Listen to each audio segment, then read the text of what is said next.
Assalamualaikum warahmatullahi wabarakatuh. Perkenalkan, nama saya Ajeng Fitriani Nur Ramadanti dari MPI 5A dengan NIM 1212010010. Video ini saya buat untuk memenuhi ujian tengah semester dari mata kuliah Manajemen Perubahan dan Inovasi yang diampu oleh Bapak Mustaqim MPD.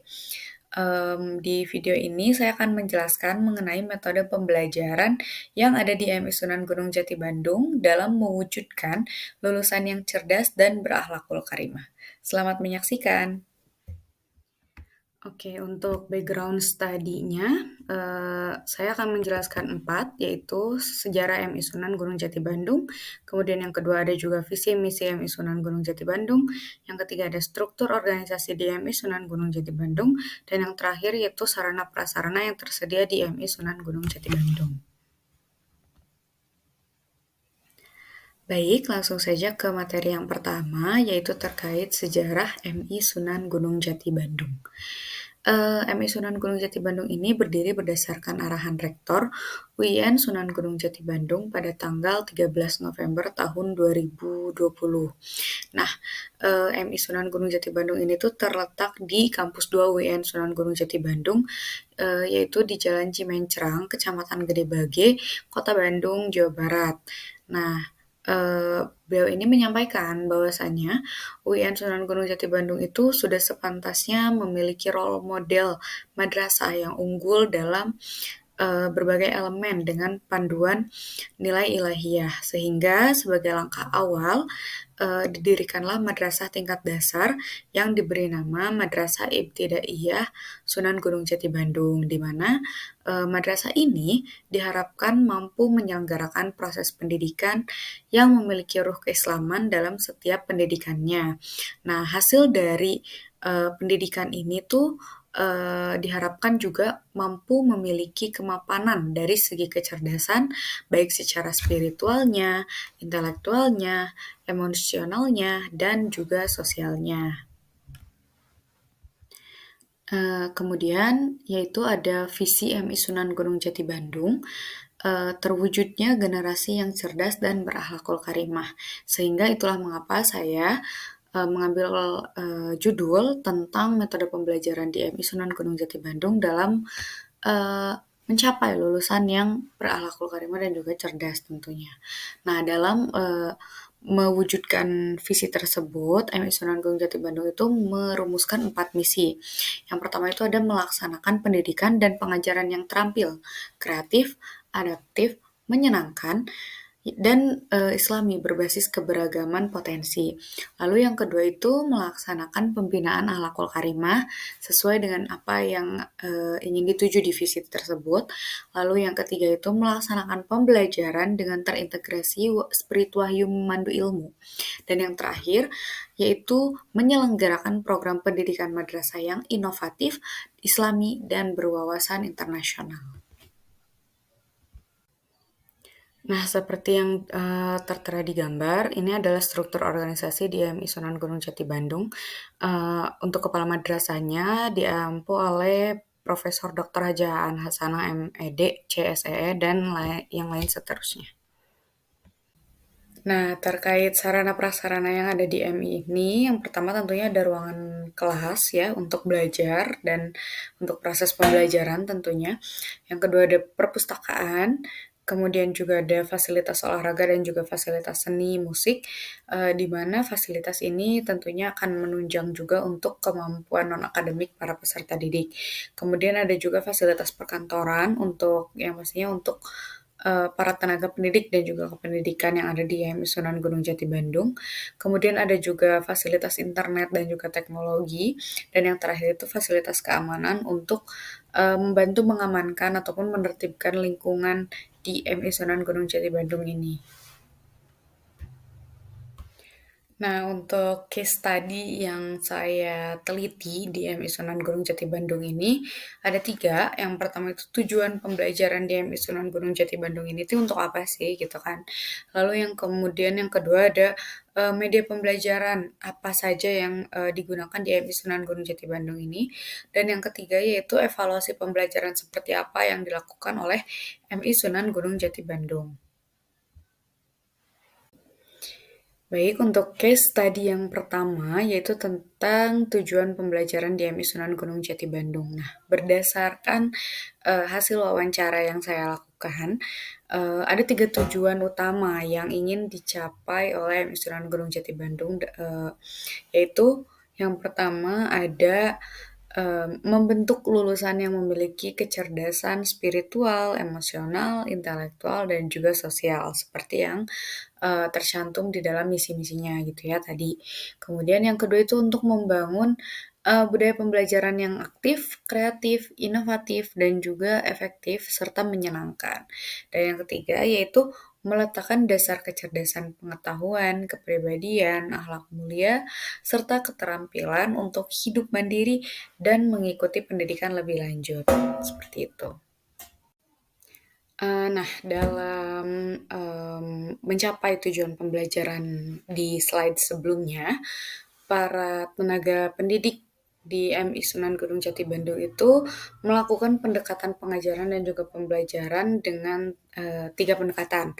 Yang pertama itu ada pendekatan berbasis proyek, di mana pendekatan berbasis proyek ini tuh digunakan agar para peserta didik itu dapat bebas mengeksplor dan juga meningkatkan motivasi siswa untuk tekun serta bekerja keras dalam mencapai sebuah pembelajaran. Kemudian yang kedua ada pendekatan interaksi sosial, di mana pendekatan interaksi sosial ini tuh membantu para peserta didik dalam membentuk hubungan antar satu siswa dengan siswa yang lain gitu kan. Lalu kemudian ada pendekatan kontekstual teaching and learning, yaitu pendekatan yang dapat membantu siswa eh, mengaitkan antara ilmu pengetahuan yang telah mereka dapatkan dengan situasi yang ada di kehidupan nyata seperti itu. Untuk case tadi yang kedua adalah media pembelajaran. Nah, media pembelajaran itu adalah sesuatu hal yang dipakai untuk menjadi salah satu penunjang dalam proses pembelajaran. Di MI sendiri medianya ada dua. Yang pertama itu ada e-book dan buku fisik. Kemudian juga yang kedua itu ada video pembelajaran dan aplikasi pendidikan. Nah, tentu dalam sebuah media pembelajaran itu kan pastinya ada plus dan minusnya. Nah, biasanya di MI Sunan Gunung Jati Bandung sendiri itu ada yang namanya pengukuran efektivitas media pembelajaran. Biasanya para pendidik itu melakukannya dengan 4 cara, yaitu evaluasi hasil pembelajaran, yaitu dengan membandingkan antara sebelum dan sesudah memakai media pembelajaran tersebut. Lalu yang kedua yaitu penilaian pemahaman. Biasanya para pendidik itu melakukan penilaian selama penggunaan maupun setelah penggunaan media pembelajaran tersebut. Nah, bisa juga dilakukan dengan menyiapkan kuis ataupun soal gitu ya kepada para peserta didik gitu untuk menjawab pertanyaan. Lalu kemudian ada juga meminta umpan balik dari peserta didik. Apakah peserta didik tersebut memahami apa yang dijelaskan melalui media pembelajaran tersebut atau malah dia bingung gitu dengan apa yang dijelaskan ataupun yang ditulis di media pembelajaran tersebut. Lalu kemudian yang terakhir terakhir itu keterlibatan peserta didik. Nah, para pendidik itu biasanya memperhatikan keterlibatan peserta didik dalam menggunakan media pembelajaran. Apakah menunjukkan minat atau tidak? Kalau misalnya sekiranya tidak menunjukkan minat, berarti media pembelajaran tersebut tidak efektif gitu untuk meningkatkan pemahaman dan juga meningkatkan nilai akademik peserta didik. Untuk memastikan kesetaraan akses media pembelajaran bagi para peserta didik, MI Sunan Gunung Jati Bandung melakukan 4 cara. Yang pertama itu ada menyediakan infrastruktur teknologi yang memadai seperti misalnya proyektor, komputer, dan juga akses internet gitu ya untuk para siswanya. Kemudian yang kedua itu menyediakan perpustakaan di sekolah. Yang ketiga itu pengembangan sumber daya digital. Dan yang terakhir itu berkolaborasi ataupun bekerja sama dengan pihak ketiga untuk mendapatkan bantuan guna meningkatkan kemampuan peserta didik. Nah, untuk case yang studi yang ketiga, yaitu adalah evaluasi pembelajaran yang digunakan di MI Sunan Gunung Jati Bandung.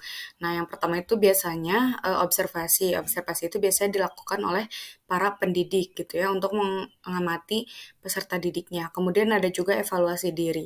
Biasanya si peserta didik itu diminta untuk merefleksikan dirinya gitu kan. Apa saja yang telah mereka capai ataupun apa saja sih kemajuan yang mereka tingkatkan di bulan ini ataupun di semester kali ini. Kemudian yang ketiga ada penilaian tutor sebaya, misalnya dengan adanya kuis kecil-kecilan gitu ya, seperti kayak eee, teman favorit aku adalah siapa gitu kan, si A atau si B.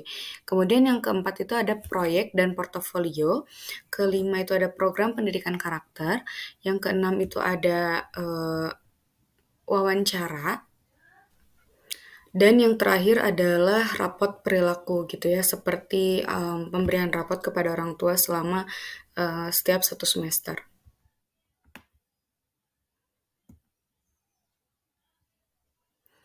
Nah, baik untuk fungsi penggunaan evaluasi sendiri, yang pertama itu ada identifikasi kekuatan dan juga kelemahan peserta didik, kemudian yang kedua adalah penetapan tujuan pembelajaran, yang ketiga ada untuk pembimbingan individual, lalu kemudian yang keempat juga untuk penyesuaian kurikulum, yang kelima untuk pemberian umpan balik, yang keenam yaitu untuk pengembangan kemampuan akademik dan juga non-akademik siswa, dan yang terakhir yaitu untuk memonitoring kemajuan. Untuk inovasi di MI Sunan Gunung Jati Bandung sendiri, dari hasil wawancara yang saya lakukan gitu dengan, staf administrasi yaitu Ibu Kolbi, ada 4. Yang pertama yaitu memberangkatkan para peserta didik yang telah, lulus gitu ya nantinya untuk melakukan ibadah umroh dengan sistem menabung sejak, duduk di bangku kelas 1 madrasah. Namun tentunya dengan catatan bahwa, tabungan peserta didik tersebut sudah memenuhi, persyaratan-persyaratan administrasi yang telah ditentukan.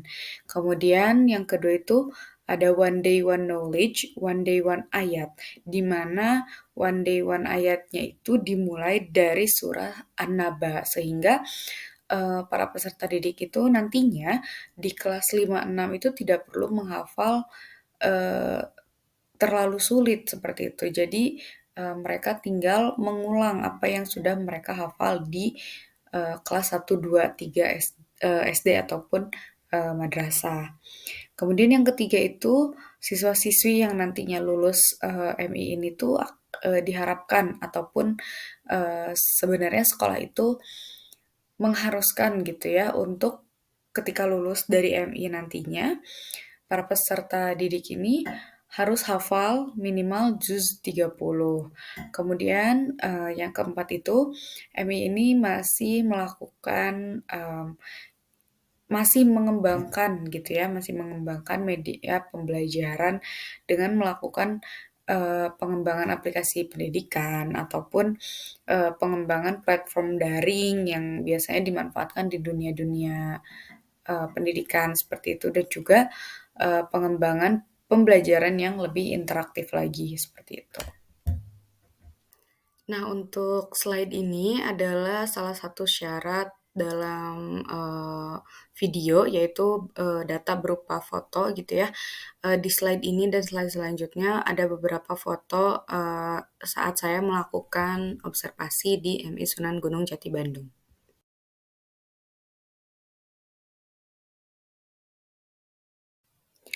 Baik, cukup sekian, pemaparan materi hasil dari observasi dan mini riset yang saya dan kelompok lakukan. Mohon maaf atas segala kekurangannya. Wabillahi taufiq wal hidayah. Wassalamualaikum warahmatullahi wabarakatuh.